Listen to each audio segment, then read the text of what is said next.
এই মুহূর্তের আরো বড় আপডেট, চতুর্থ রাউন্ড শেষে মুর্শিদাবাদ লোকসভায় ৫৪,৪৬১ ভোটে এগিয়ে তৃণমূল প্রার্থী আবু তাহের খান, পিছিয়ে মোহাম্মদ সালিম।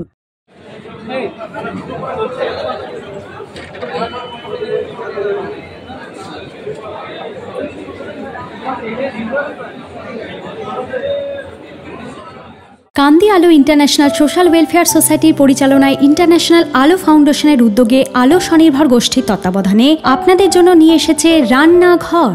আলো রান্নাঘরে আপনারা পাবেন শুদ্ধ হার্বাল মিশ্রিত বিভিন্ন ধরনের মশলার সম্ভার, যার মধ্যে পাবেন লঙ্কা গুঁড়ো, জিরে গুঁড়ো, গুঁড়ো হলুদ, খাঁটি সর্ষের তেল, বড়ি, চানাচুর, বিভিন্ন ধরনের ধূপকাঠি। এছাড়া রয়েছে হার্বাল চা পাতা, বিভিন্ন ধরনের পাঁপড়, সয়াবিন, বিভিন্ন ধরনের ডাল, বেকারির biscuit, naphthalene ball, clean gel, dishwash, toilet cleaner, scrub ইত্যাদি। মনে রাখবেন, আমাদের বিকৃত দ্রব্যের লভ্যাংশ দুস্থ মানুষের কাজে লাগায়। সত্যতা যাচাই করতে কান্দি আলোর ফেসবুক পেজে আমাদের ফলো করুন। ডিস্ট্রিবিউটার নেওয়ার জন্য বা মাল ক্রয়ের জন্য যোগাযোগ করুন AK হার্বাল, কান্দি লিচুতলা।